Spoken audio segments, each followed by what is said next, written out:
Bueno, muy bien. Entonces, estamos ubicados en el capítulo 21 de este libro maravilloso de Apocalipsis. Bien, dice así para retomar, retroalimentar. Apocalipsis 21:1, vi un cielo nuevo y una nueva tierra. Ese es el nuevo enfoque de este versículo y del siguiente. Porque el primer cielo y la primera tierra pasaron, y el mar ya no existía más. Y yo, Juan, vi la santa ciudad, la nueva Jerusalén, descender del cielo de Dios, dispuesta como una esposa ataviada para su marido. Y oí una gran voz del cielo que decía, he aquí el tabernáculo de Dios con los hombres, y él morará con ellos, y ellos serán su pueblo. Y Dios mismo estará con ellos como su Dios. Enjugará Dios toda lágrima de los ojos de ellos. Estamos en la otra llamada, esta llamada no sé quién la hizo. Y ya no habrá muerte, ni habrá más llanto, ni clamor, ni dolor, porque las primeras cosas pasaron. Y el que estaba sentado en el trono dijo, he aquí, yo hago nuevas todas las cosas. De nuevo, retomo que este es el enfoque, el contexto de este capítulo. Y me dijo, escribe, porque estas palabras son fieles y verdaderas. Y me dijo, hecho está, yo soy el alfa y la omega, el principio y el fin. Al que tuviere sed, yo le daré gratuitamente de la fuente del agua de la vida. El que venciere heredará todas las cosas, y yo seré su Dios, y él será mi hijo. Pero los cobardes e incrédulos, los abominables y homicidas, los fornicarios y hechiceros, los idólatras y todos los mentirosos tendrán su parte en el lago que arde con fuego y azufre, que es la muerte segunda. Bien, hasta aquí trabajamos la clase pasada. Este último versículo veíamos que Dios vuelve atrás y efectivamente nos habla de aquellos que fueron lanzados al lago de fuego porque tenían estas características. Bien, y hoy entonces vamos a continuar en el versículo 9. De nuevo, Dios vuelve atrás. Recordemos que este es el estilo de trabajar el Apocalipsis. Dios va adelante, nos muestra unas características. Sí. Y luego regresa y nos da otros detalles. Apocalipsis 21:9 dice, vino entonces a mí uno de los 7 ángeles que tenían las 7 copas llenas de las 7 plagas postreras, y habló conmigo diciendo, ven acá y yo te mostraré la desposada, la esposa del Cordero. Y me llevó en el espíritu a un monte grande y alto, y me mostró la gran ciudad santa de Jerusalén, que descendía del cielo de Dios, teniendo la gloria de Dios, y su fulgor era semejante al de una piedra preciosísima, como piedra de jaspe, diáfana como el cristal. Tenía un muro grande y alto con 12 puertas, y en las puertas 12 ángeles y nombres inscritos, que son los de las 12 tribus de los hijos de Israel. Al oriente 3 puertas, al norte 3 puertas, al sur 3 puertas, al occidente 3 puertas. Y el muro de la ciudad tenía 12 cimientos, y sobre ellos los 12 nombres de los 12 apóstoles del Cordero. Bueno, muy bien. Entonces, sobre esta descripción vamos a trabajar. Entonces, recordemos que efectivamente nosotros ya habíamos trabajado las 7 copas de la ira, y este ángel que trae estas copas muestra y describe esta nueva Jerusalén celestial. Bien, habla aquí que en la primera parte, donde dice en el versículo 10, y me mostró en el espíritu y me llevó en el espíritu a un monte grande y alto, y me mostró la gran ciudad santa de Jerusalén, que descendía del cielo de Dios, teniendo la gloria de Dios. Entonces, efectivamente, esta ciudad empieza a descender, que debe ser algo maravilloso, y esta además tiene la gloria de Dios. Bien, entonces es un aspecto muy importante porque es una de las características de nuestro Padre. Él tiene su gloria. Dice en Deuteronomio 5:24, y dijisteis, he aquí Jehová nuestro Dios nos ha mostrado su gloria y su grandeza, y hemos oído su voz de en medio del fuego. Hoy hemos visto que Jehová habla al hombre y éste aún vive. Bien, la palabra gloria es la palabra hebrea kabot, 35:19, y es acerca del esplendor, honor, majestuosidad, majestad, poder, riqueza. En Primera de Crónicas 29, 11, hablando de la gloria de Dios, dice, tuya es, oh Jehová, la magnificencia y el poder, la gloria, la victoria y el honor, porque todas las cosas que están en los cielos y en la tierra son tuyas. Tuyo, oh Jehová, es el reino y tú eres excelso sobre todos. Efectivamente, una de las características de Dios. Salmos 19:1, los cielos cuentan la gloria de Dios y el firmamento anuncia la obra de sus manos. En Salmos 104:1, bendice alma mía a Jehová, Jehová Dios mío, mucho te has engrandecido, te has vestido de gloria y de magnificencia. En Salmo 108:5, exaltado seas sobre los cielos, oh Dios, y sobre toda la tierra sea enaltecida tu gloria. Este esplendor, esta majestuosidad le pertenece efectivamente a Dios. Bien, generalmente la gloria de nuestro Padre está acompañada de una nube y debe tener alguna razón especial, puesto que es tan majestuosa que efectivamente, como decía acá el versículo, que han visto la gloria de Jehová y aún viven, porque es tan grande. Entonces, pues no sé, ahorita le preguntamos a Juan, pero seguramente que esta nube que la acompaña es en cierta forma una protección porque es su gloria. En Éxodo 16:10 y dice, hablando Aarón a toda la congregación de los hijos de Israel, miraron hacia el desierto y he aquí la gloria de Jehová apareció en la nube. En Éxodo 24:16, y la gloria de Jehová reposó sobre el monte Sinaí y la nube lo cubrió por 6 días. Y al séptimo día llamó a Moisés en medio de la nube, nunca directamente. Éxodo 40:34, entonces una nube cubrió el tabernáculo de reunión y la gloria de Jehová llenó el tabernáculo. Segunda de Crónicas 5:14, y no podían los sacerdotes estar allí para ministrar por causa de la nube, porque la gloria de Jehová había llenado la casa de Dios. Bien, esta apariencia de la gloria de Dios dice aquí que también es como fuego, en Éxodo 24:17, y la apariencia de la gloria de Jehová era como un fuego abrasador en la cumbre del monte a los ojos de los hijos de Israel, pero es la apariencia. Entonces, la majestuosidad, esta gloria maravillosa de Dios, siempre está acompañada de una nube. Bien, recordemos que en Ezequiel también hay un relato donde se nos muestra la semejanza de la gloria de Dios. Dice en Ezequiel 1:22, y sobre las cabezas de los seres vivientes aparecía una expansión a manera de cristal maravilloso extendido encima sobre sus cabezas. Versículo 26. Y sobre la expansión que había sobre sus cabezas se veía la figura de un trono que parecía de piedra de zafiro, y sobre la figura del trono había una semejanza que parecía de hombre sentado sobre él. Y vi apariencia como de bronce refulgente, como apariencia de fuego dentro de ella en derredor. Desde el aspecto de sus lomos para arriba y desde sus lomos para abajo, vi que parecía como fuego y que tenía resplandor alrededor, como perece el arco iris que está en las nubes el día que llueve. Como parece el arco iris que está en las nubes el día que llueve. Así era el parecer del resplandor alrededor. Esta fue la visión de la semejanza de la gloria de Jehová. Entonces, algo maravilloso.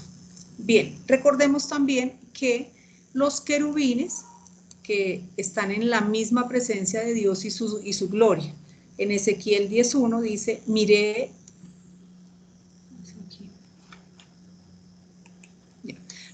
y aquí en la expansión que había sobre la cabeza de los querubines como una piedra de zafiro, que parecía como semejanza de un trono que se mostró sobre ellos.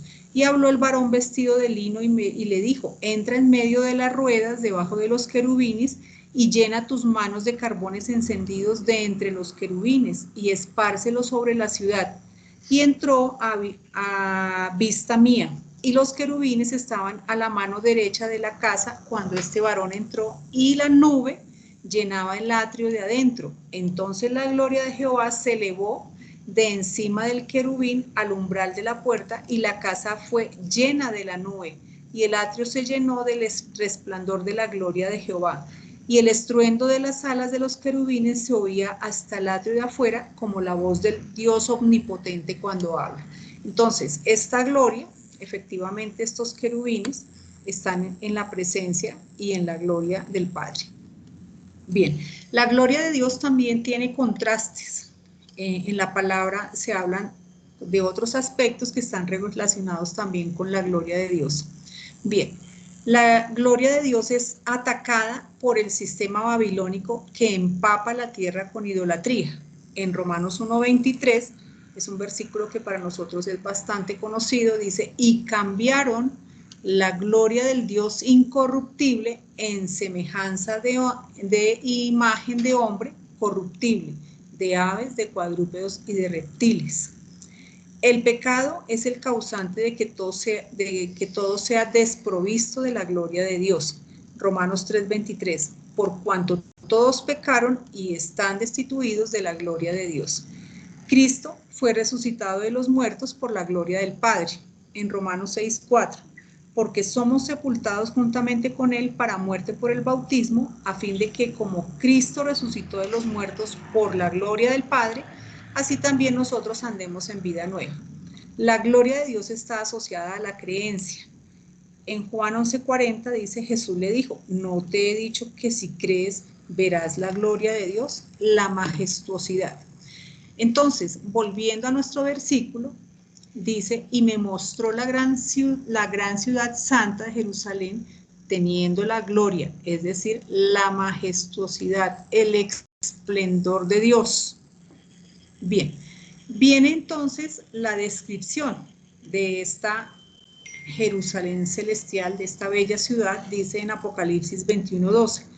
Tenía un muro grande y alto con 12 puertas. Nosotros sabemos que el número 12 es el número de gobierno. Y en las puertas 12 ángeles y nombres inscritos, que son los de las 12 tribus de los hijos de Israel. Al oriente 3 puertas, al norte 3 puertas, al sur 3 puertas, al occidente 3 puertas. Y el muro de la ciudad tenía 12 cimientos y sobre ellos los 12 nombres de los 12 apóstoles del Cordero. En el versículo 21 se añade una información también, dice, las 12 puertas eran 12 perlas, cada una de las puertas era una perla. Bien, el muro alrededor es grande y alto y tiene 12 puertas con 12 ángeles, los nombres de las 12 tribus de Israel están escritos sobre las puertas y cada puerta era una perla. Así es la descripción. Bien, recordemos, pues la verdad no sabía, que la Jerusalén terrenal también tiene 12 puertas. Miremoslas aquí en esta figura, que efectivamente son puertas que se utilizan. Entonces, inicio la puerta de las ovejas, la puerta de la cárcel, la puerta del juicio. No, aquí tienen un orden. Así, puerta de las ovejas, pero arrancan es para el otro lado. La puerta del pescado, la vieja antigua, la puerta de Efraín, la puerta del valle, la puerta del muladar, que es la que nosotros trabajábamos hablando del infierno, la puerta de la fuente, la puerta de las aguas, la puerta de los caballos, la puerta del oriente, la puerta del juicio, y aquí 11, la puerta de la cárcel, y 12, la puerta de Efraín. Entonces, estas 12 puertas de la Jerusalén terrenal podría decirse que son el tipo de las 12 puertas de la Jerusalén celestial. Dice, están relatadas básicamente en Nehemías 3 dice, 1, entonces se levantó el sumo sacerdote Eliasab con sus hermanos los sacerdotes y edificaron la puerta de las ovejas. Ellos arreglaron y levantaron sus puertas hasta la torre de Jamea y edificaron hasta la torre de Hananel. 3. Los hijos de Senaa edificaron la puerta del pescado. Ellos la enmaderaron y levantaron sus puertas con sus cerraduras y sus cerrojos. Versículo 6. La puerta vieja fue restaurada por Joiada, hijo de Paseat, y Mesulán, hijo de Besodías. Ellos la enmaderaron y levantaron sus puertas con sus cerraduras y cerrojos. Versículo 13. La puerta del valle la restauró Anún con los moradores de Sanoa Ellos la reedificaron y la levantaron, y levantaron sus puertas con sus cerraduras y sus cerrojos, y 1000 codos del muro hasta la puerta del muladar. Reedificó la puerta del muladar Malquías, hijo de Recab, gobernador de la provincia de Bet-Adquerem. Él la reedificó y levantó sus puertas, sus cerraduras y sus cerrojos. Versículo 15. Salún, hijo de Coorse, gobernador de la región de Mizpa, restauró la puerta de la fuente. Él la reedificó, la enmaderó y levantó sus puertas, sus cerraduras y sus cerrojos. Y el muro del estanque de Siloé hacia el huerto del rey y hasta las gradas que descienden de la ciudad de David. Nehemías 3:26. Y los sirvientes del templo que habitaban en Ofel restauraron hasta el frente de la puerta de las aguas, al oriente, y la torre que sobresalía. 28. Desde la puerta de los caballos restauraron los sacerdotes cada uno enfrente de su casa. 29. Después de ellos restauró Sadoc, hijo de Imer, enfrente de su casa, y después de él restauró Semaías, hijo de Secanías, guarda de la puerta oriental. Después de él restauró Malquías, hijo del platero, hasta la casa de los sirvientes del templo y los de los comerciantes enfrente de la puerta del juicio, y hasta la sala de la esquina. Más adelante, en el capítulo 12, está la puerta de Efraín. Dice en 12:39, y desde la puerta de Efraín hasta la puerta vieja y a la puerta del pescado y la torre de Hananel y la torre de Jamea hasta la puerta de las ovejas, y se detuvieron en la puerta de la cárcel. Entonces, estas 12 puertas de la ciudad de Jerusalén terrenal, podría decirse que son el tipo de las 12 puertas de la Jerusalén celestial, pero allí van a tener, son ángeles, los nombres de las 12 tribus de Israel y los cimientos de los 12 nombres de los apóstoles. Bien, ¿qué otra información nos da acerca de esta ciudad?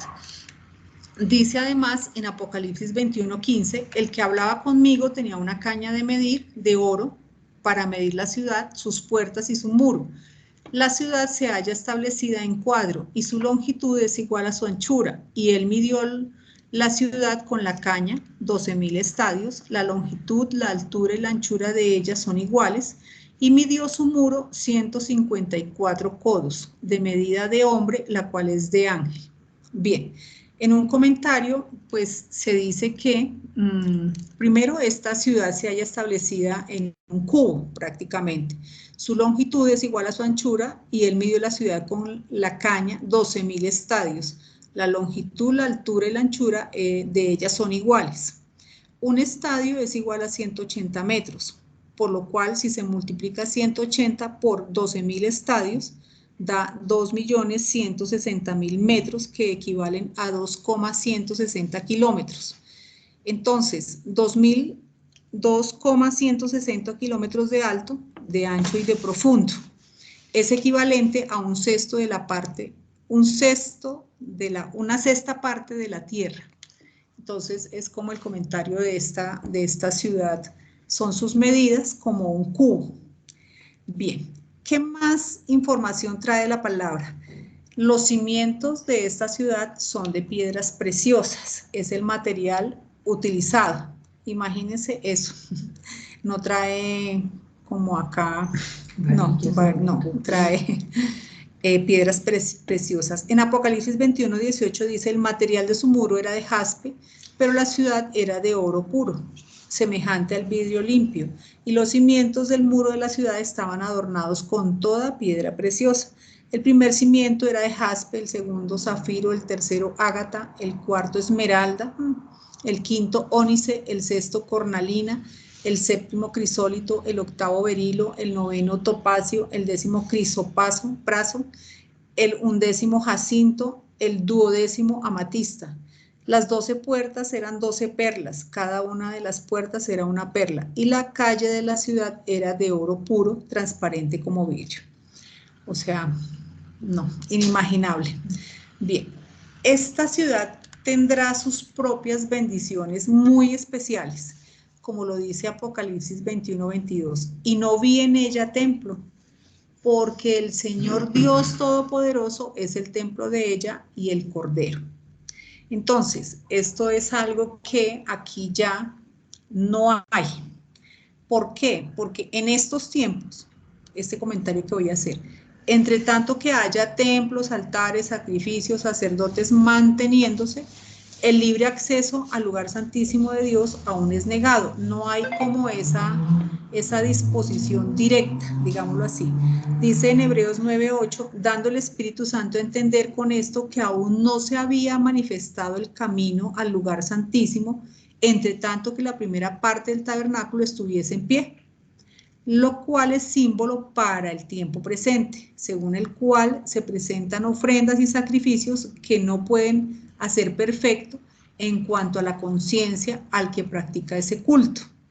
En Hebreos 10:19 dice, así que, hermanos, teniendo libertad para entrar en el lugar santísimo por la sangre de Jesucristo, por el camino nuevo y vivo que Él nos abrió a través del velo, esto es, de su carne, y teniendo un gran sacerdote sobre la casa de Dios, acerquémonos con corazón sincero, en plena certidumbre de fe, purificados los corazones de mala conciencia y lavados los cuerpos con agua pura.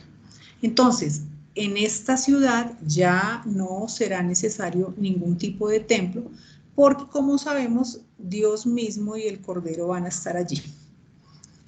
Bien, la gloria de Dios, es decir, su majestuosidad, su esplendor, la iluminará y el Cordero será su lumbrera. Allí van a estar presentes. Apocalipsis 21:23.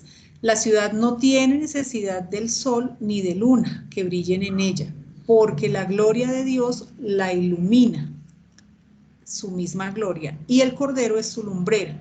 Y las naciones que hubieren sido salvas andarán a la luz de ella, y los reyes de la tierra traerán su gloria y honor a ella.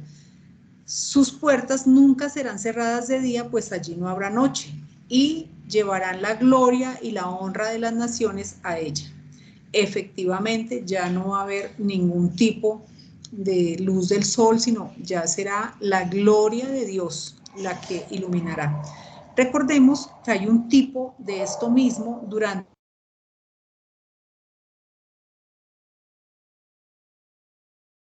la luz de la luna será como la luz del sol, y la luz del sol 7 veces mayor, o sea, como la luz de 7 días, el día que vendare Jehová la herida de su pueblo y curare la llaga que él causó. Entonces, esto es un tipo de lo que vendrá más adelante.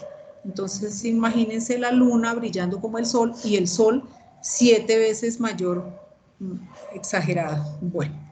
Aquí hay otro tipo también de esta característica, dice en Isaías 61, levántate, resplandece porque ha venido tu luz y la gloria de Jehová ha nacido sobre ti. Porque aquí que las tinieblas cubrían la tierra y oscuridad las naciones, mas sobre ti amanecerá Jehová y sobre ti será vista su gloria. Y andarán las naciones a tu luz y los reyes al resplandor de tu nacimiento. Tus puertas estarán de continuo abiertas, no se cerrarán de día ni de noche, para que a ti sean traídas las riquezas de las naciones y conducidos a ti sus reyes.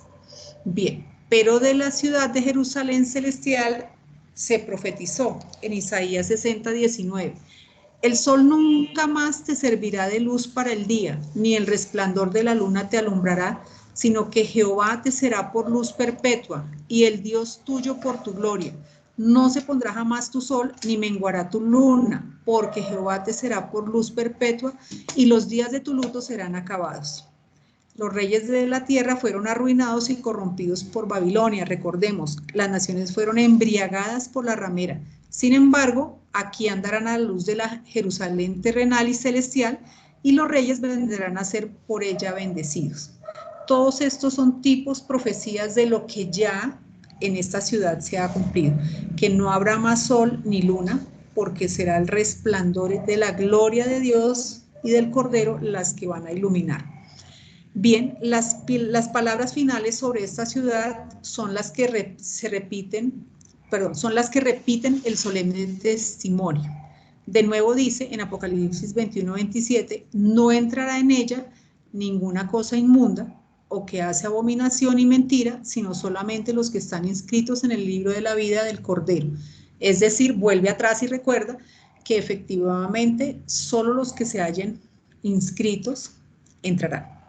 Apocalipsis 21:8 dice, pero los cobardes, esto fue lo que se dijo anteriormente, e incrédulos, los abominables y homicidas, los fornicarios y hechiceros, los idólatras y todos los mentirosos tendrán su parte en el lago que arde con fuego y azufre, que es la muerte segunda, que ya habíamos trabajado.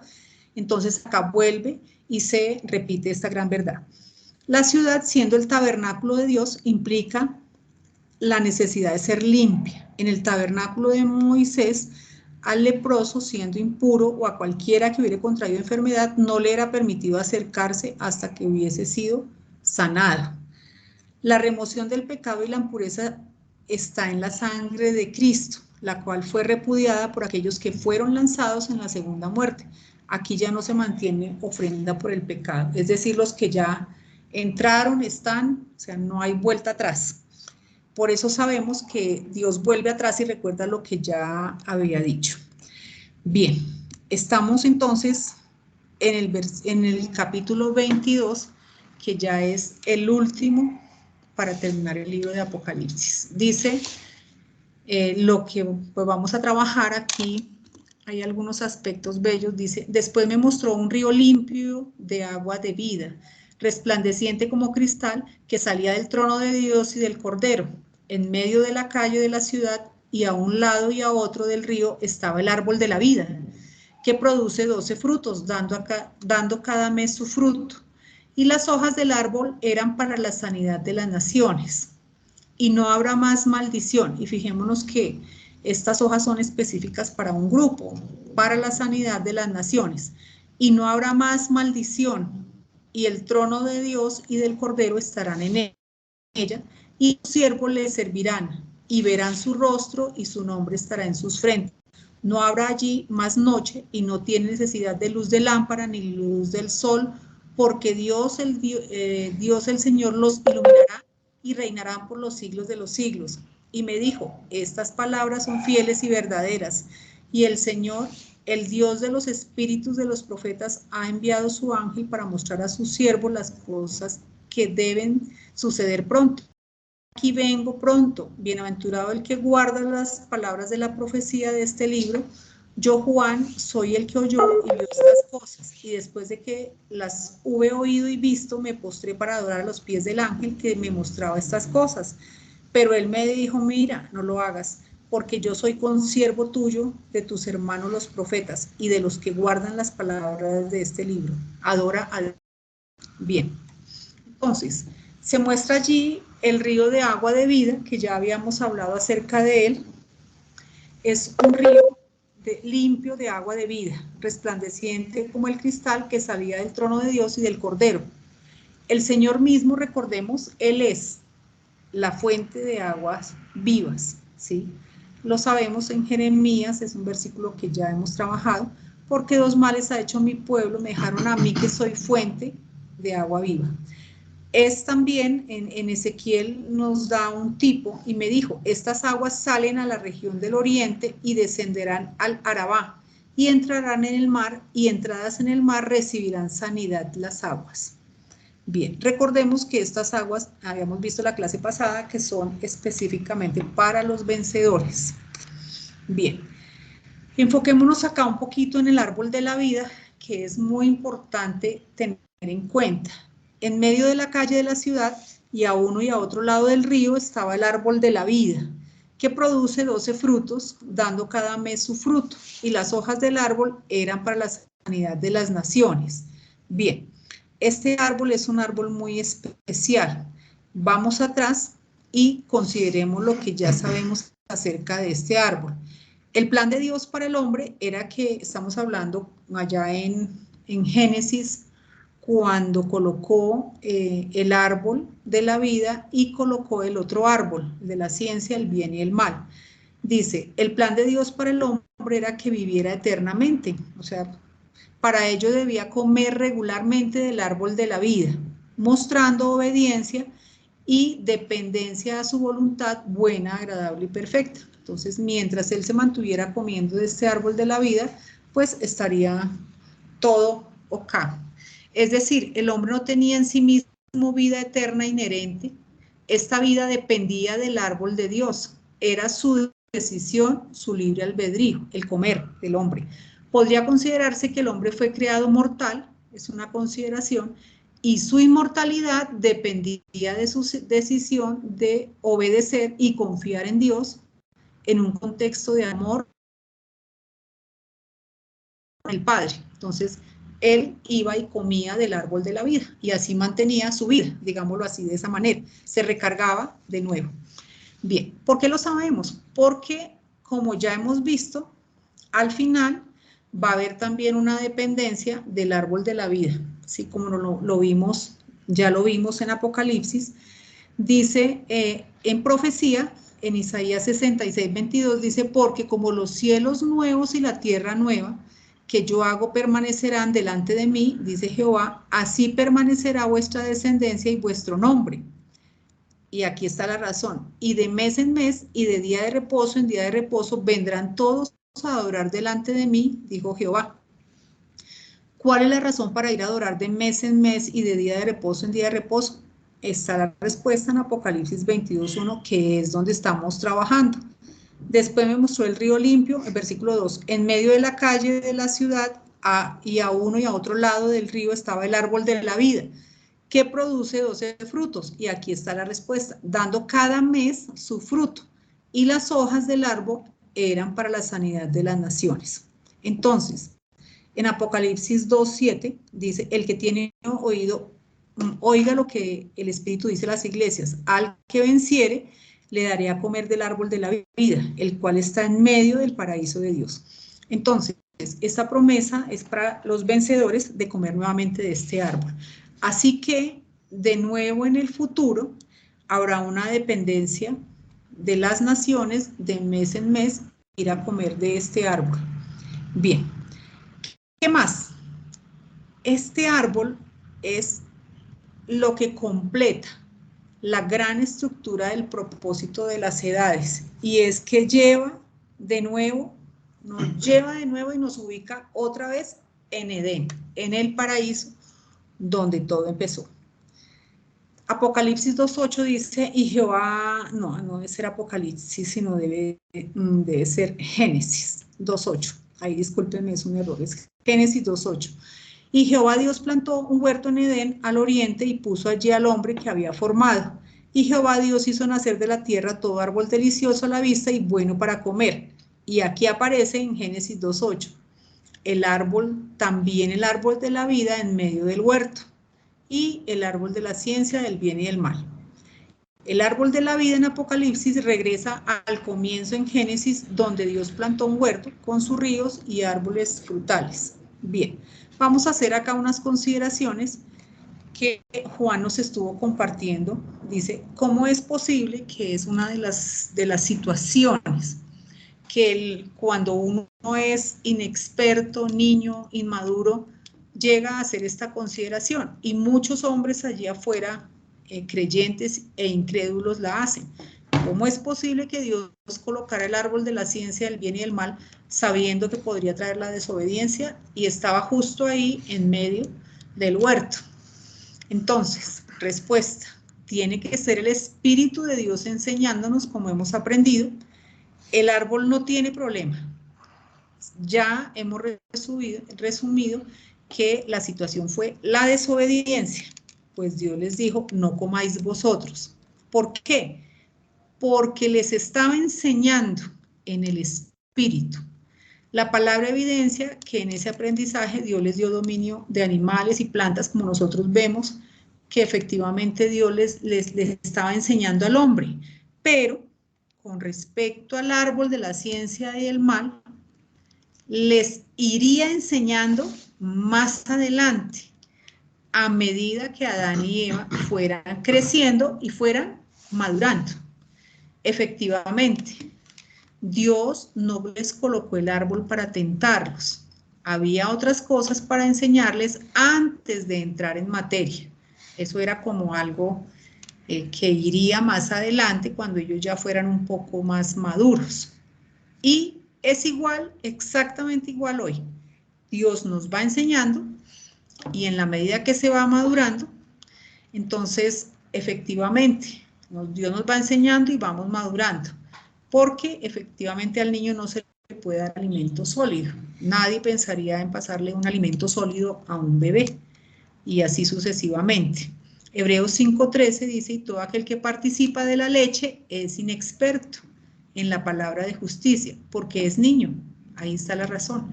Niño en su entendimiento. Pero el alimento sólido es para los que han alcanzado madurez, para los que por el uso tienen los sentidos ejercitados en el discernimiento del bien y el mal. Todo aquel que participa de la leche es inexperto, como lo eran Adán y Eva, por lo que conocieron el bien y el mal. Y esa fue la base para que el hombre determinara lo que harían si fueran Dios. Allí empezó todo. Y terminamos en Apocalipsis, por lo cual la humanidad entera procura una solución, porque cada uno piensa que tiene una, ¿cierto? Y Dios por eso les manda un poder engañoso. Es todo lo que estamos viendo en Apocalipsis, pero arrancó allí, cuando ellos, siendo inexpertos, fueron engañados y fueron desobedientes y pasó todo esto. Bien, ¿qué hemos de saber? Que esto que les pasó a Adán y Eva, de ser inexpertos y de recorrer un camino, fue exactamente lo mismo que sucedió con el pueblo de Dios. Ellos en muchos aspectos no pudieron, y una de las razones por la que ellos no pudieron está aquí contemplada en 2 Corintios. Dice, el pueblo de Israel aún hoy debe aprender. Ellos no han llegado al punto todavía de madurar. Aún la venda está puesta en sus ojos. Dice en 2 Corintios 3:14, pero el entendimiento de ellos se embotó, porque hasta el día de hoy, cuando leen el antiguo pacto, les queda el mismo velo no descubierto, el cual por Cristo es quitado. Y aún hasta el día de hoy, cuando se lee a Moisés, el velo está puesto sobre el corazón de ellos. La palabra es clara. Pero cuando se conviertan al Señor, el velo se quitará, porque el Señor es el Espíritu. Porque el Señor es el Espíritu. Y donde está el Espíritu del Señor, allí hay libertad. Por tanto, nosotros todos, mirando a cara descubierta como en un espejo la gloria del Señor, somos transformados de gloria en gloria en la misma imagen, como por el Espíritu del Señor. Efectivamente, ellos aún, como dice la palabra, aún hoy tienen ese velo puesto.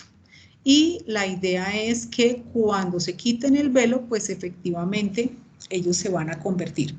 Ya ha venido lo perfecto, pero ellos continúan con el velo. Fijémonos que no se ha dado el total entendimiento.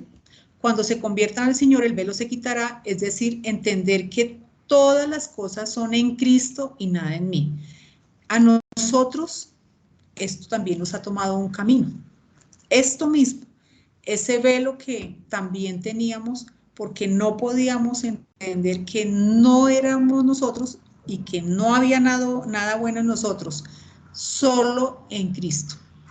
Una vez que se entiende que no hay nada bueno en mí, que solo es en Cristo, ahí es cuando se tiene quietud, paz, paciencia, el verdadero amor que es de Cristo, y recordar siempre que es Él el que pasa por el valle de las sombras y no yo.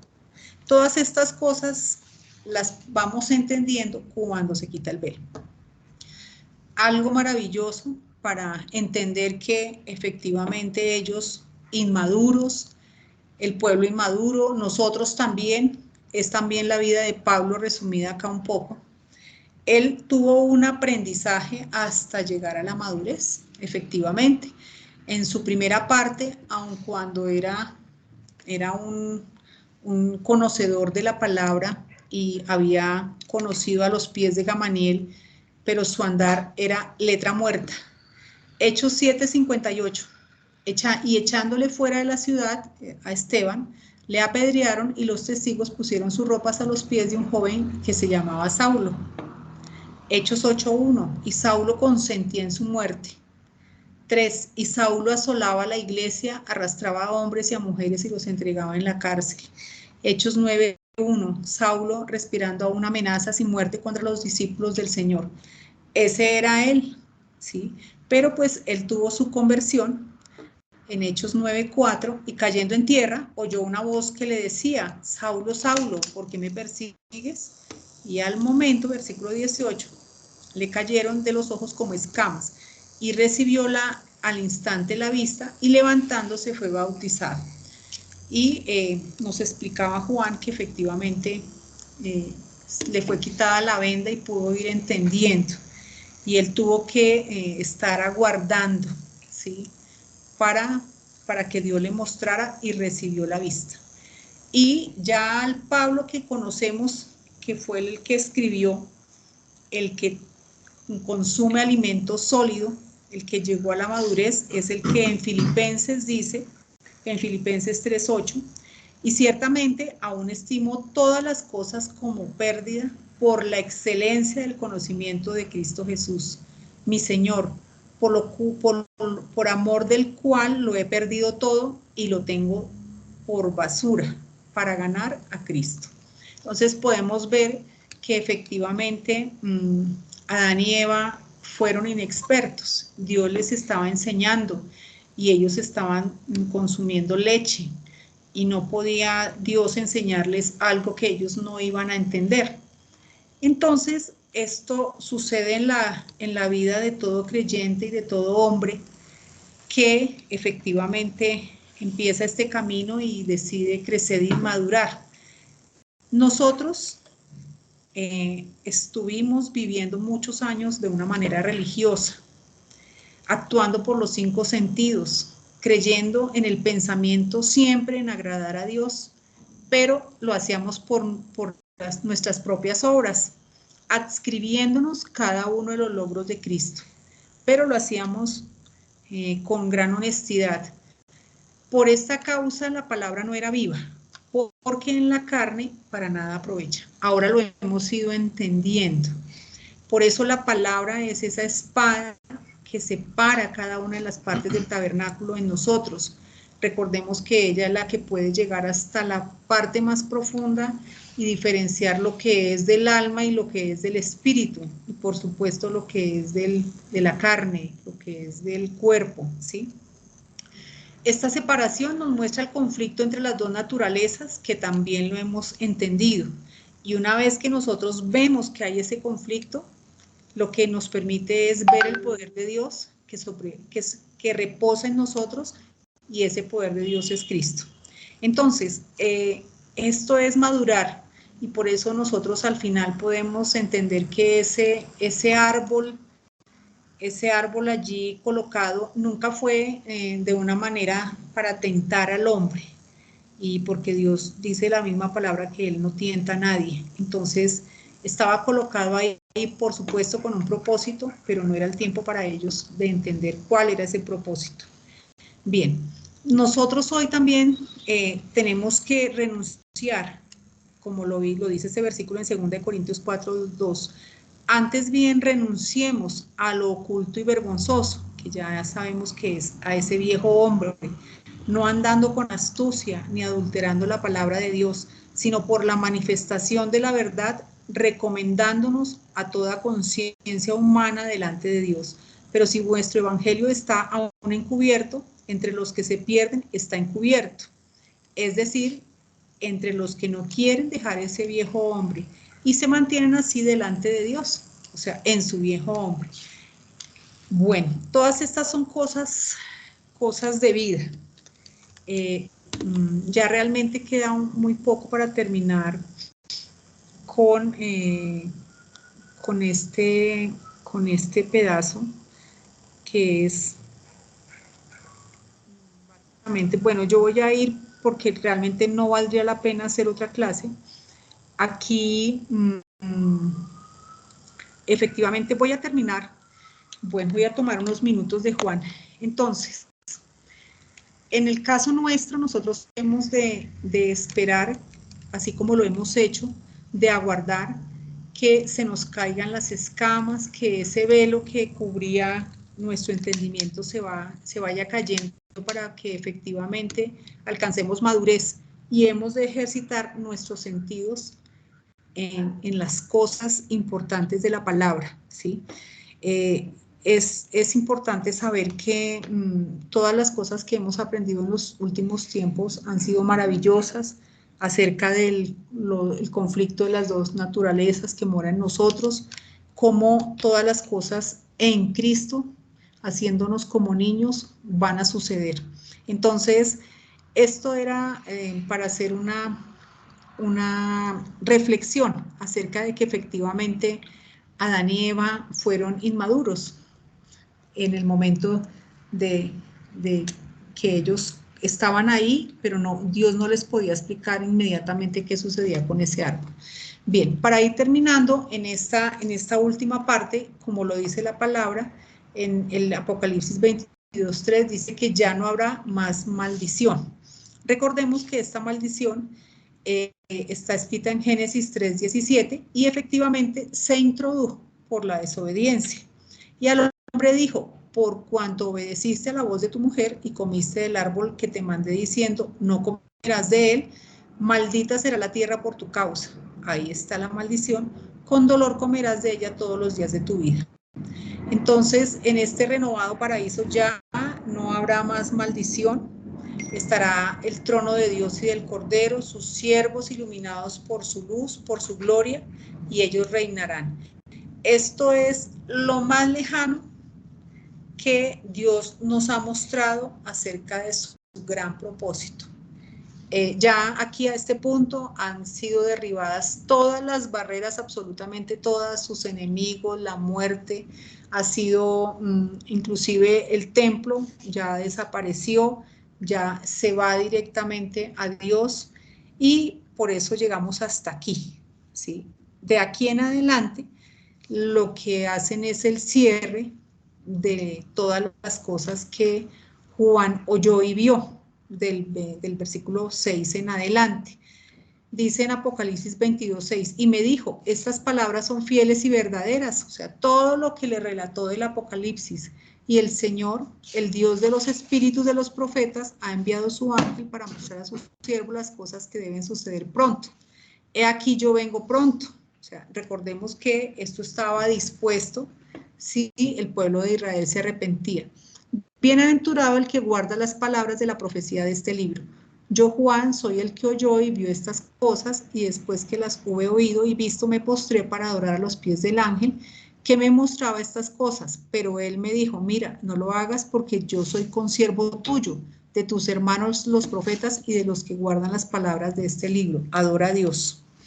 Entonces, la conclusión, Apocalipsis 22:10, y me dijo, no selles las palabras de la profecía de este libro porque el tiempo está cerca.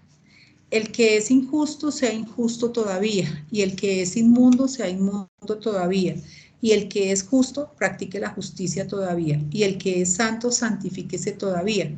He aquí, yo vengo pronto, y mi galardón conmigo, para recompensar a cada uno según sea su obra.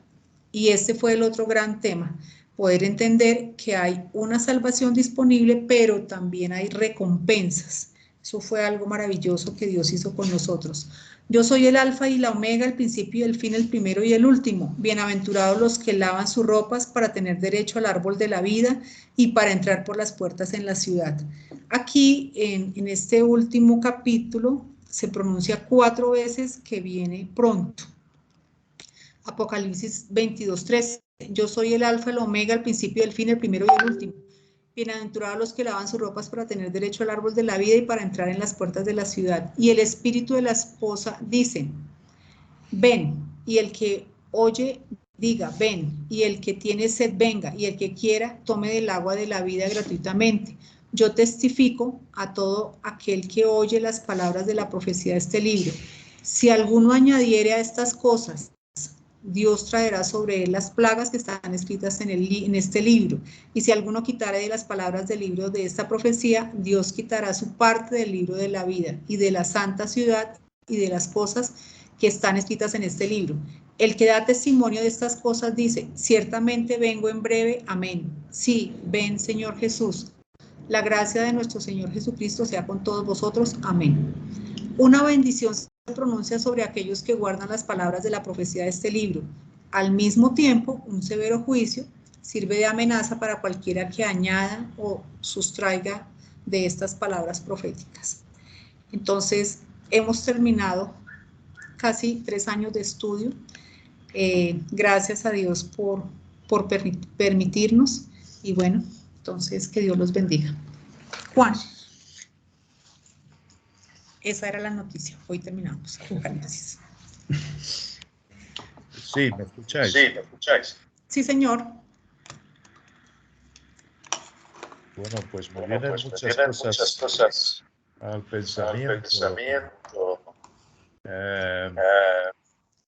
Cuando comenzaste a hablar acerca de la Jerusalén celestial, por ejemplo. Es decir, hemos abierto este libro, tal vez sea el libro que más símbolos, tipos y sombras tiene de toda la escritura. Hay que no hacer ninguna interpretación privada de esos símbolos, sino que somos como los niños que nos sentamos a ver la película del padre y cuando vemos una película pues se nos escapan los detalles. Es precioso lo que estamos viendo, es enorme, es grandioso, está escrito con palabras que solo podemos imaginarnos su grandeza. Cuando habla, me refiero, de su gloria, nos va explicando en el uso de esos símbolos en el Antiguo Testamento algunos de los significados de esos símbolos. Vemos cómo se conjuga toda la palabra, el Antiguo Testamento, con este libro del Apocalipsis, sobre todo el Génesis, cómo hace la correspondencia.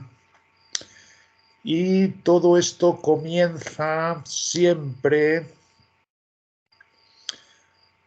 con exactamente lo contrario que hemos aprendido de los labios de los hombres. Por eso decía Amparo, hemos vivido religiosamente y pensábamos que estábamos haciendo la voluntad de Dios, esforzándonos, haciendo nuestro mejor para Dios.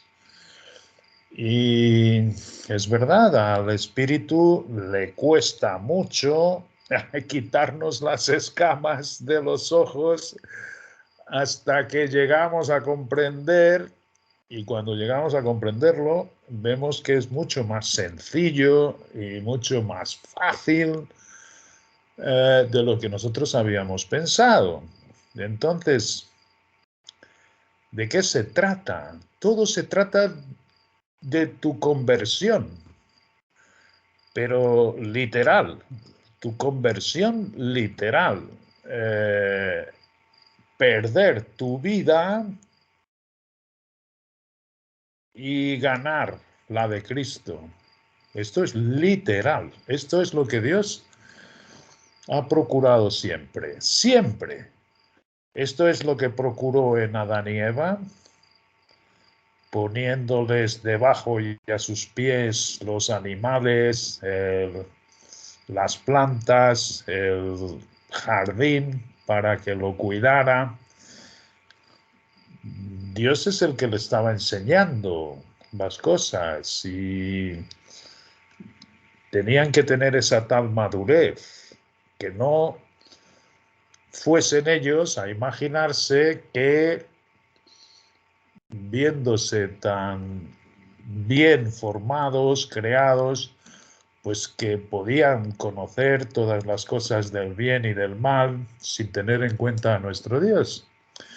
Esto fue lo que le ocurrió al adversario en el cielo y tierra de Génesis 1:1 a 2, se enorgulleció y quiso sentarse en el mismo nivel de nuestro Padre. Y esa fue la tentación que le causó a Eva, pero Dios lo permitió, ciertamente, para probar su corazón y salió la misma desobediencia que en su ángel de luz. Salió la misma desobediencia. Entonces comieron del árbol porque a Eva le pareció muy agradable ser ella a decidir qué es lo bueno y qué es lo malo.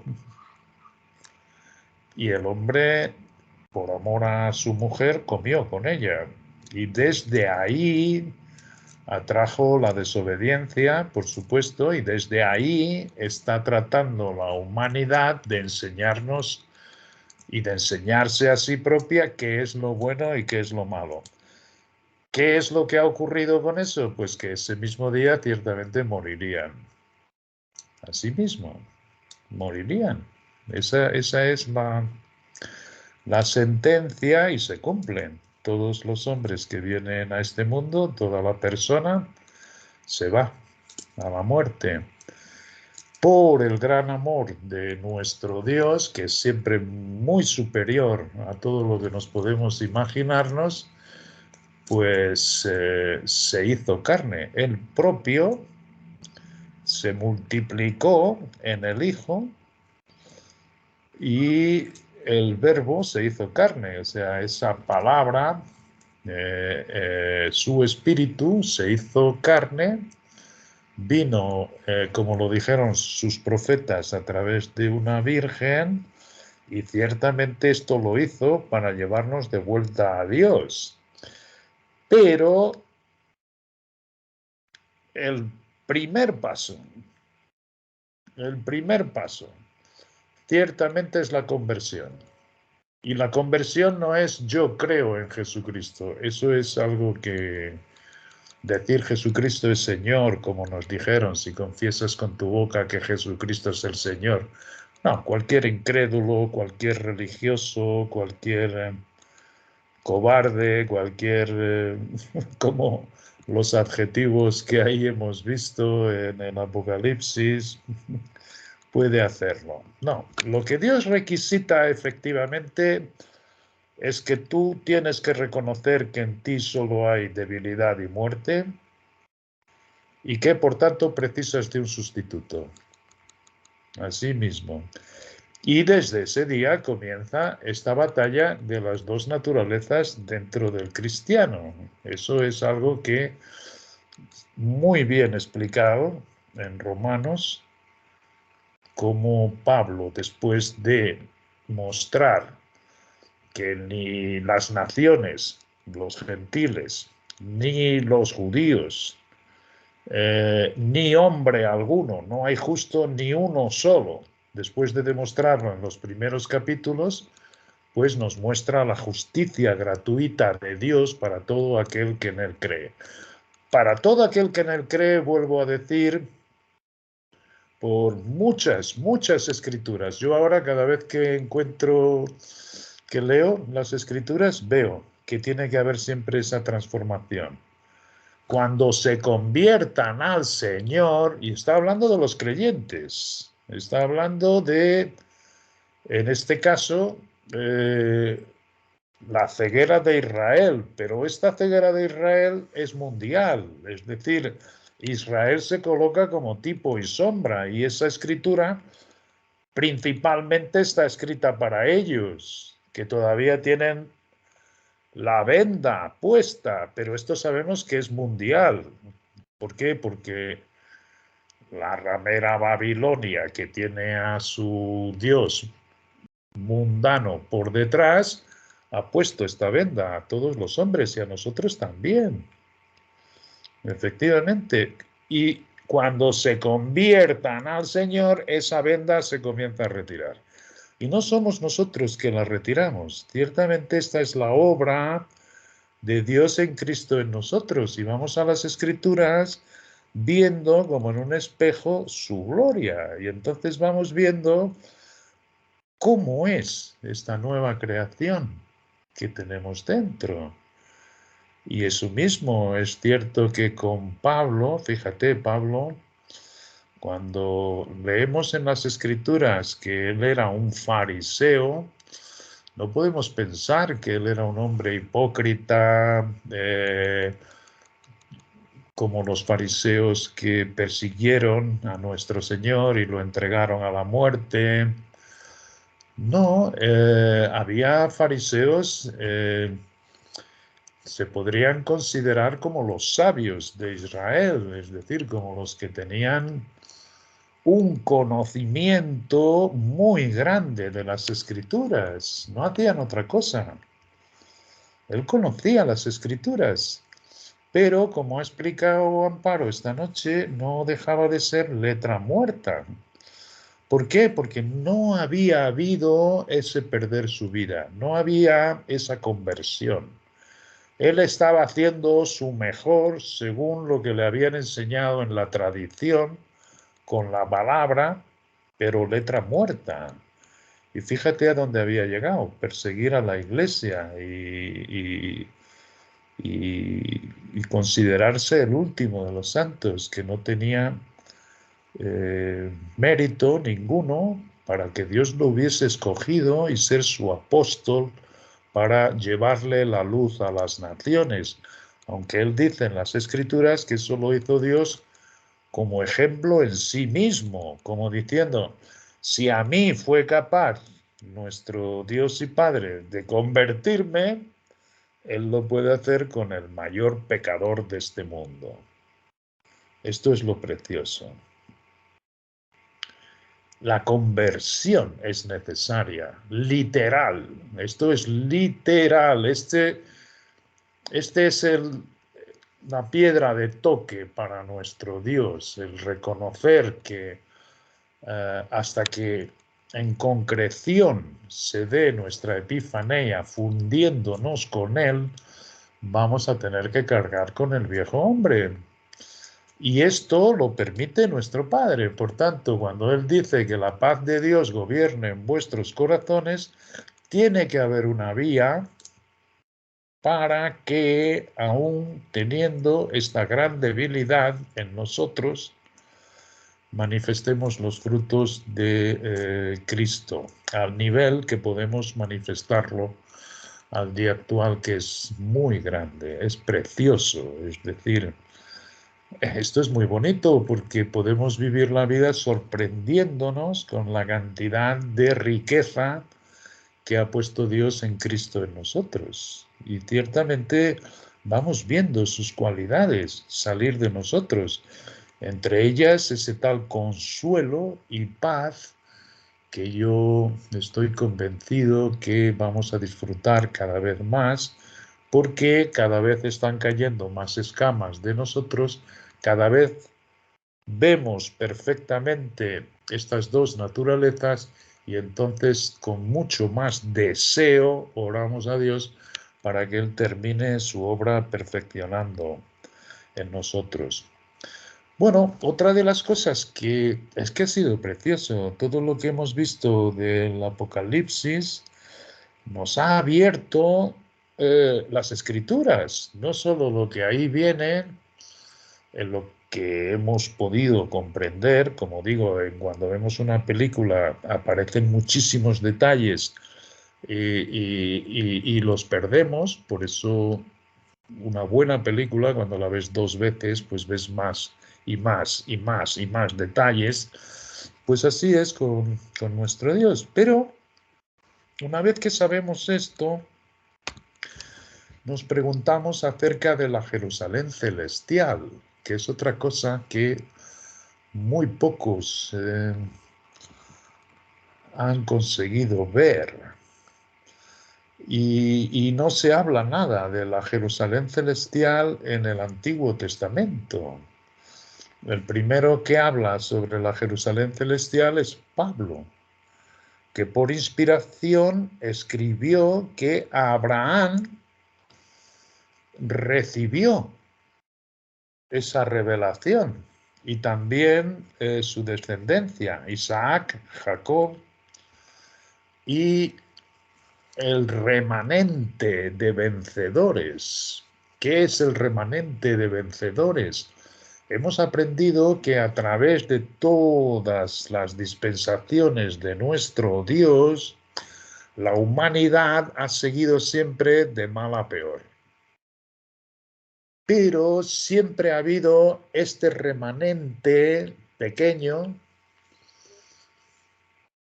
que nuestro Dios le ha ido enseñando esta Jerusalén celestial. Y es muy hermoso ver que esta Jerusalén celestial es la ciudad que tiene fundamento, cuyo constructor es Dios. Allí no ha puesto la mano del hombre parte alguna. Y sabemos que esa Jerusalén celestial, que dice Pablo en Gálatas, madre de todos nosotros, refiriéndose a la iglesia de los Hechos, constituida prioritariamente por los judíos y los gentiles que se comenzaron a sumar en esa altura, aspiraban. Fíjate que a Abraham le prometió nuestro Dios que toda la tierra prometida sería suya, de él y de su descendencia. Y sin embargo, nuestro padre, el padre Abraham, el padre de Israel, no nuestro padre, el padre de Israel, no poseyó la tierra, ni tan siquiera un pie que pudiese asentar sobre ella. Y es precisamente, según nos explica Pablo, por inspiración, porque Dios le había mostrado una nueva patria, así se dice, una nueva ciudad. Y de tal manera vio hermoso ese lugar que despreció su tierra prometida.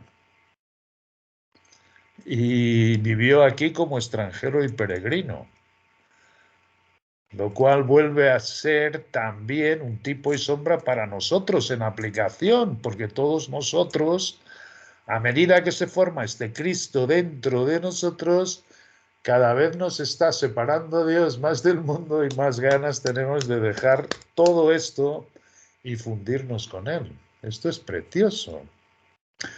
Pero, de todas formas, aunque nada haya escrito, cuando estaba escuchando a Amparo, me vino el número 12. Fíjate cómo se repite el 12. 12 puertas, las 12 tribus, 12, todo es 12, 12, 12.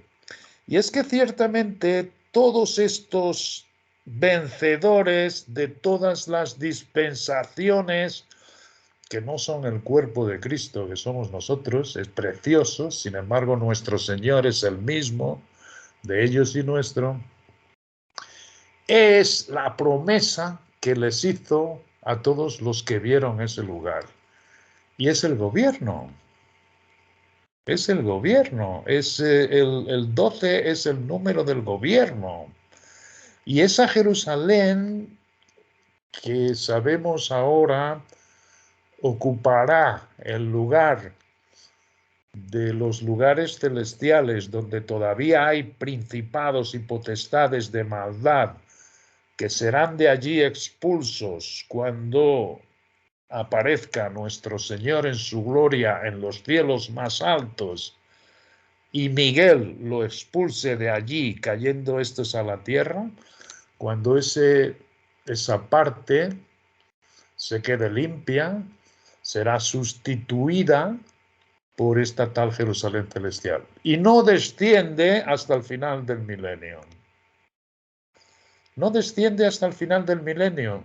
¿Será visible desde la tierra? Yo no lo sé. Pero va a estar allí. Es cierto. Y aquellos que sean dignos de no pasar por la gran tribulación, los 3 últimos años del Apocalipsis, y que con los vencedores de todas las dispensaciones hayan recibido de Dios y se hayan mantenido firmes con Él, negándose a sí mismos, a su propia vida y dando lugar a Cristo dentro de ellos, mismo antes de venir, lo hacían por la convicción de lo que le mostraba el Padre, todos estos se juntarán en esa ciudad celestial. Asimismo, y sabemos que son los que van a gobernar. Será la sede del gobierno en todo el reino del milenio. Entonces, cuando estaba enseñando Amparo lo de las puertas, yo ni mucho menos conozco la simbología de las puertas. Sin embargo, me vino al pensamiento Mateo. Mateo es el evangelio que nos habla del reino, específicamente, del reino de los cielos.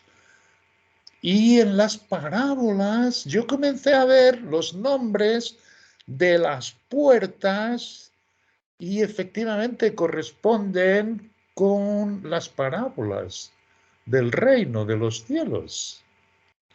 Es decir, que si bien no estaba escrito en el Antiguo Testamento porque era algo resguardado para el remanente de vencedores que perdió su vida, se negaron a sí mismos y se convirtieron a Cristo, igual que sucede en todo momento, es decir, es muy bueno cómo hace la espada la división y ver que esto es para Israel, pero hay, una vez que se determina a quién está dirigido primordialmente cada escritura, después podemos hacer la aplicación. Y claro que tiene, o sea, todo lo que vemos que Dios dirige a Israel, pues por supuesto que hay muchas aplicaciones a nosotros mismos, es el mismo Señor. Lo que Él se va distinguiendo es con la cantidad de familias que tiene. Tiene familias en los cielos y tiene familias en la tierra. Y ciertamente no estamos aquí ni consiguiendo hablar ahora de los mansos, que conforman otro cuerpo de creyentes que estarán aquí en el territorio. Y son estos que llevarán la luz y el conocimiento de nuestro Dios a las naciones salvas que entren al milenio. De manera que este versículo que ha leído Amparo, de que llevarán la luz a las naciones, solo se puede interpretar al final, cuando descienda a la tierra. De aquí también se puede deducir por qué le llaman novia un tiempo y luego aquí es ya la esposa, viene ataviada como para su marido. Es que el banquete de bodas dura 1000 años. Ese es el reino de los cielos en la tierra. Dura 1000 años y esos 1000 años, ciertamente, sabemos que lo primero que ocurre es que el adversario va a estar en prisión. No consigue engañar a nadie. Y el territorio va a estar lleno de luz, va a estar lleno con los mansos de la tierra. Los mansos heredarán la tierra. Estos son los que lleven el conocimiento a las naciones que hayan sido salvas pasando por la gran tribulación y multiplicándose, igual que ha sucedido después del diluvio, por ejemplo. Durante 1000 años la tierra se va a repoblar, porque sabemos que hay una gran mortandad en estos 7 años del Apocalipsis.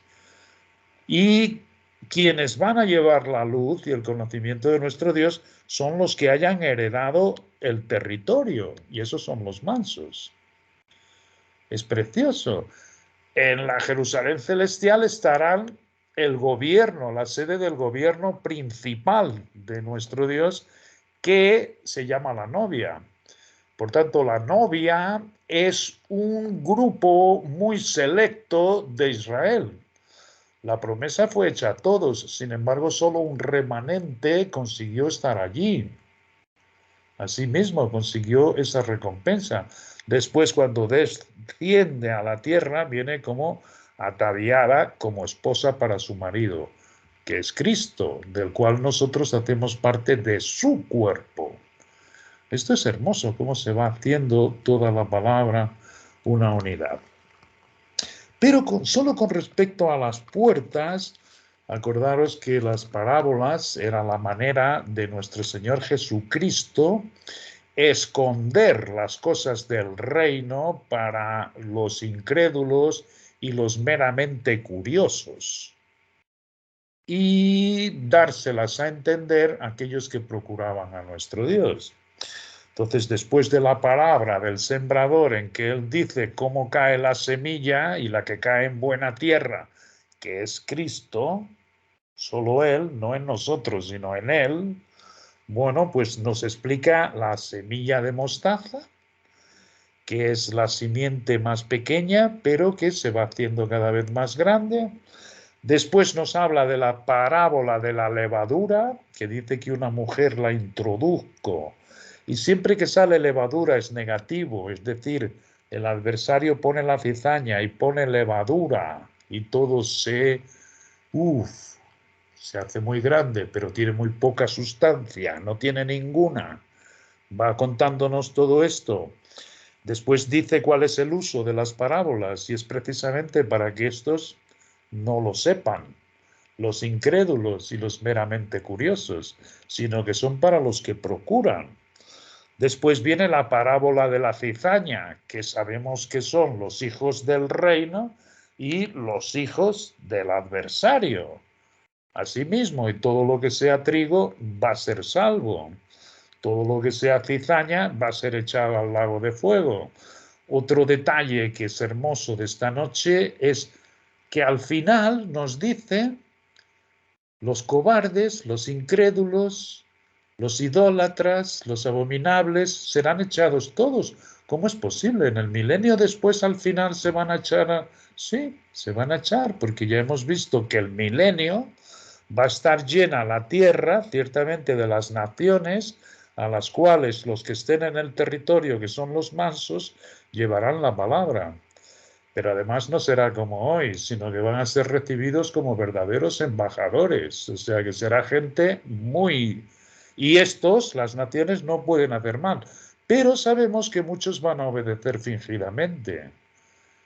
Y son cobardes en su interior, porque cobardes hemos sido todos, y entonces todos iríamos al lago de fuego. Los propios discípulos estaban tras puertas cerradas cuando se dio la muerte de Jesucristo por miedo de los judíos. Pero en el milenio el adversario va a estar escondido. Y ciertamente aquellos que se retraigan, no quieran saber del conocimiento que le lleven los mansos, que sean incrédulos, no pueden hacer mal, eso es imposible, porque además saben que hay las responsabilidades que nuestro Padre les va a hacer conocer muy bien al principio del milenio, y saben que pueden acabar en la puerta del muladar, como hemos visto. Entonces no harán mal ninguno, pero sí que fingidamente continuarán con ese proceder. Y de hecho sabemos que, y ya hemos hablado muchas veces, el adversario es reservado en esas mazmorras de tinieblas hasta el final del milenio, en que es libertado por un breve espacio de tiempo y engaña a todos estos que fingidamente en el milenio hayan obedecido de esa manera hipócrita, y habiendo tenido las mejores condiciones, porque ahí no habrá el engaño, una vez que el adversario y sus huestes van a estar en la cárcel, eh, el engaño que les va a poner es apoderarse de todas las riquezas que tienen los mansos en su territorio, y de hecho van a rodear el territorio, y ahí es cuando cae fuego del cielo. Y esos ni aparecen en la segunda resurrección, o en la segunda fase de la resurrección, que es la de general.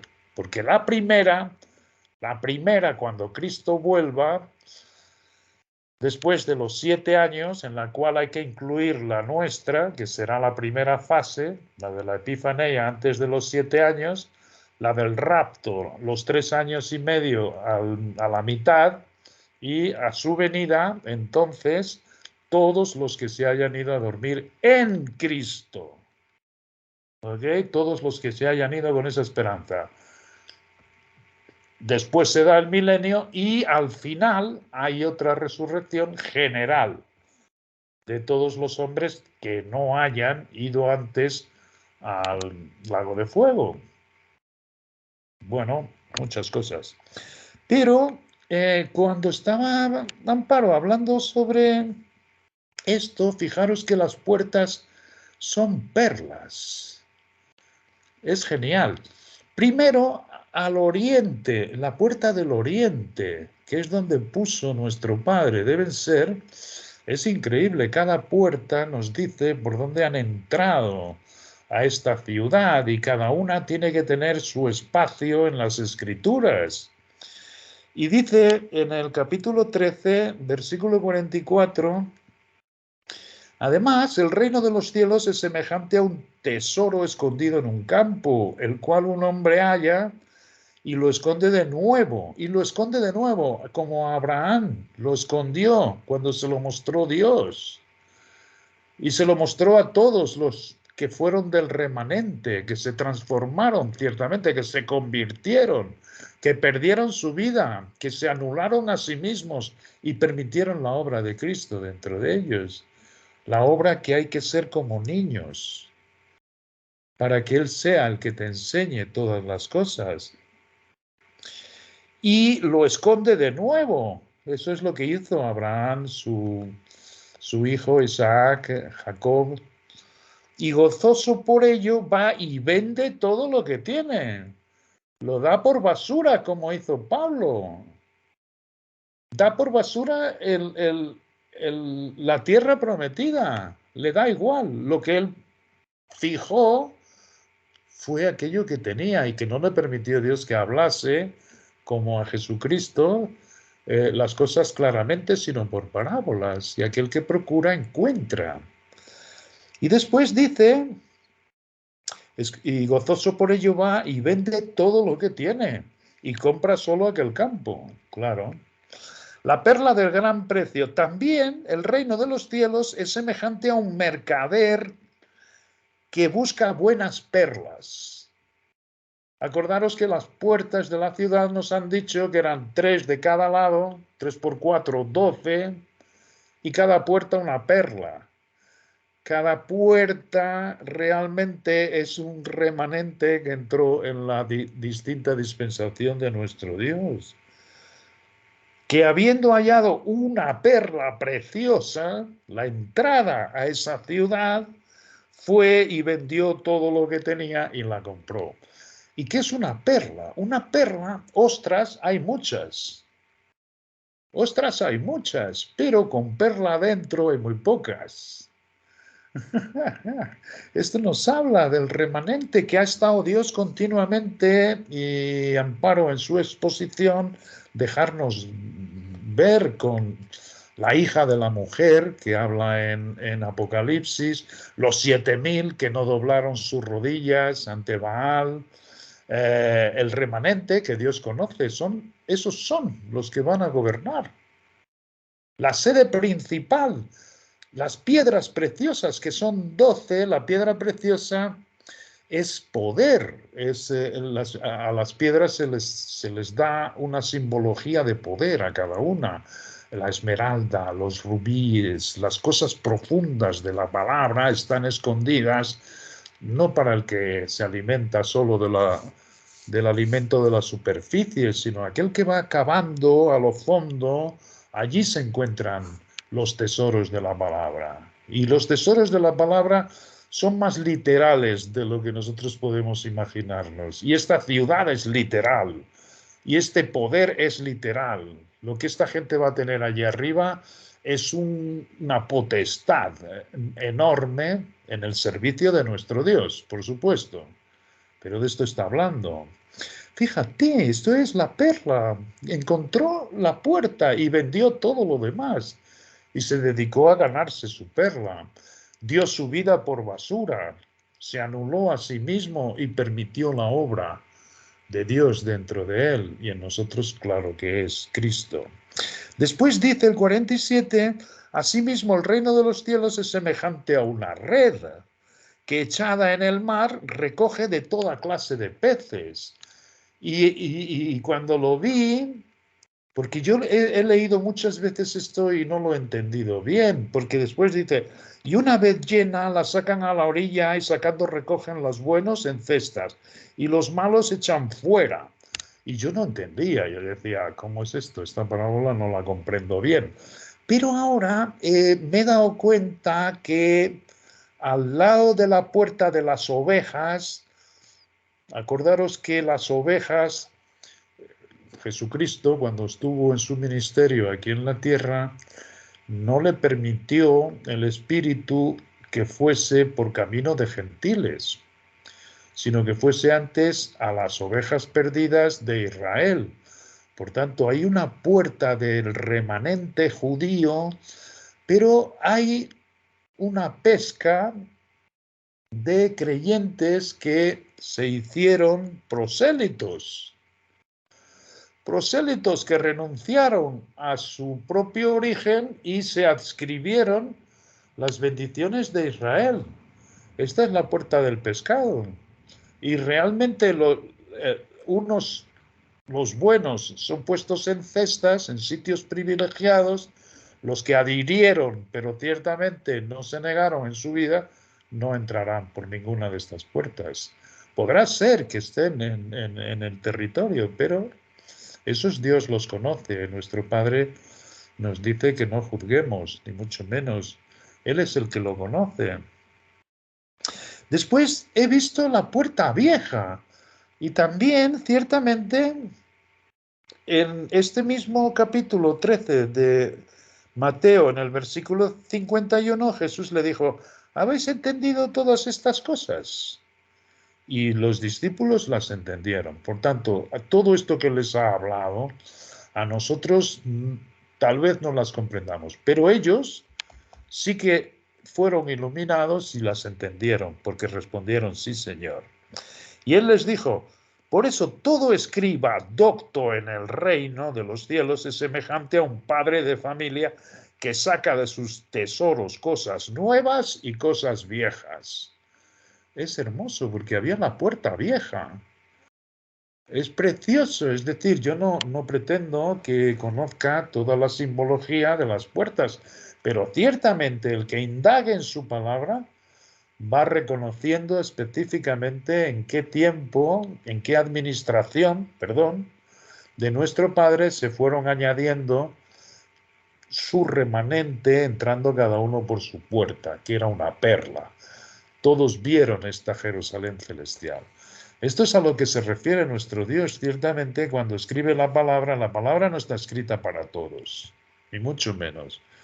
La palabra está escrita en parábola, la palabra está escrita en simbología, no que tengamos que hacer nosotros ninguna alegoría de lo que estamos leyendo, sino que tenemos que hacernos como los niños. El que no se haga como niño no puede ver el reino de los cielos. Nosotros nos sentamos en la palabra, leemos literalmente y vamos dejando que el Espíritu ilumine nuestro entendimiento.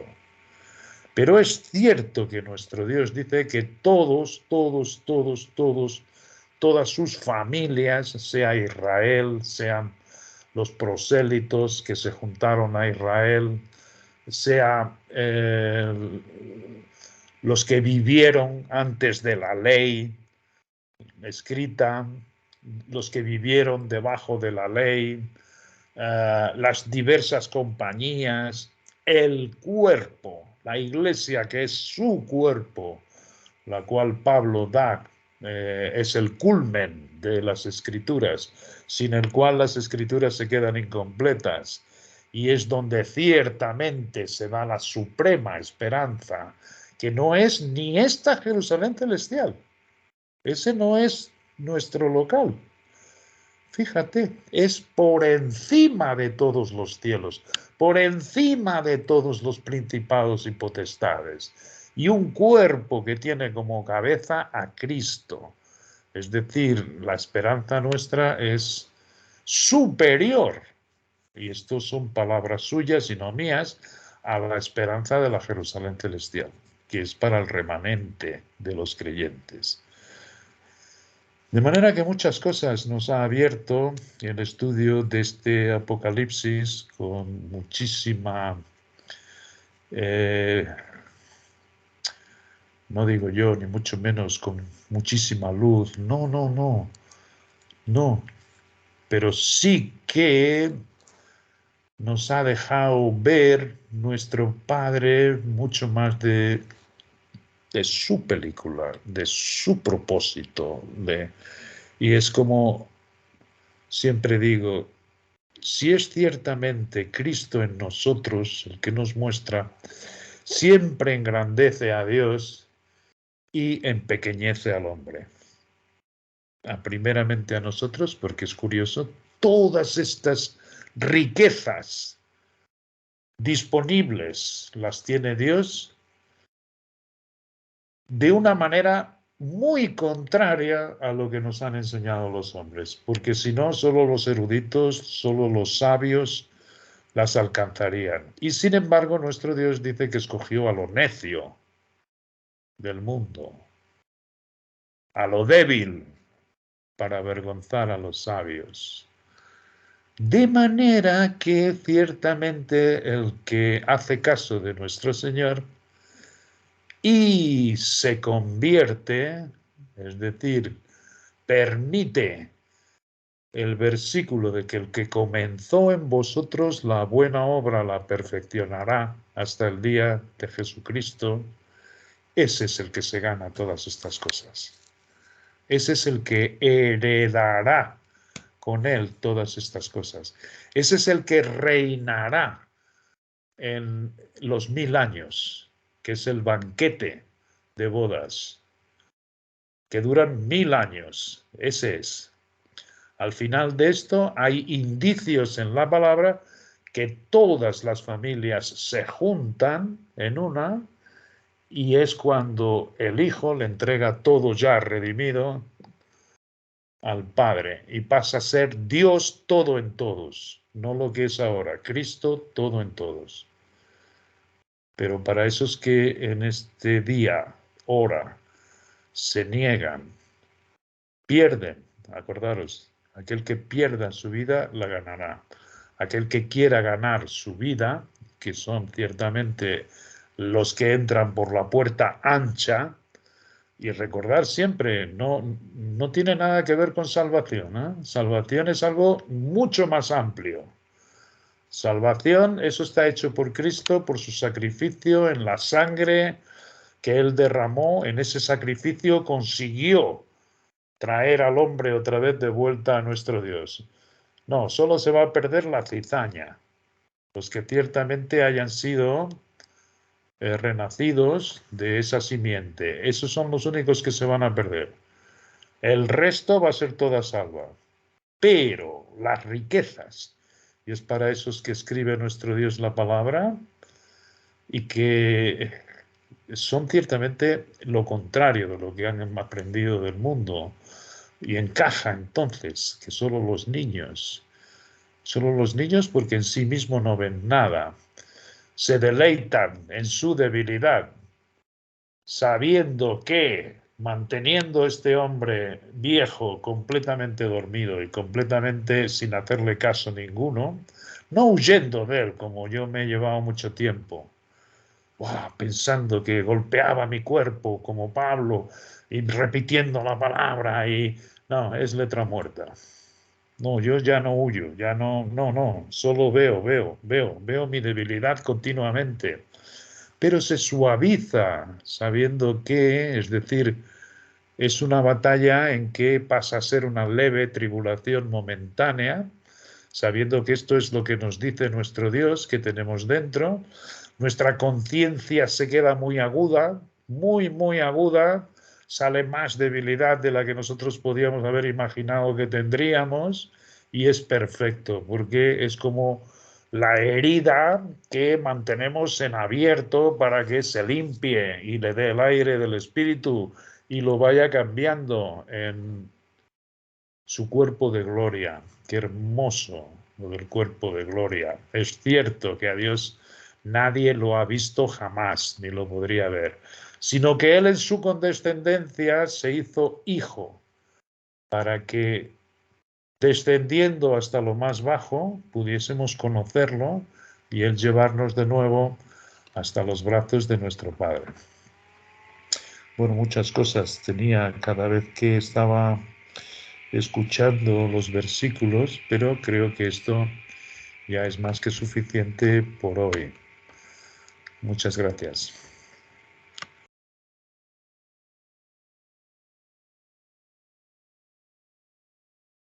Bueno, Juan, gracias a ti.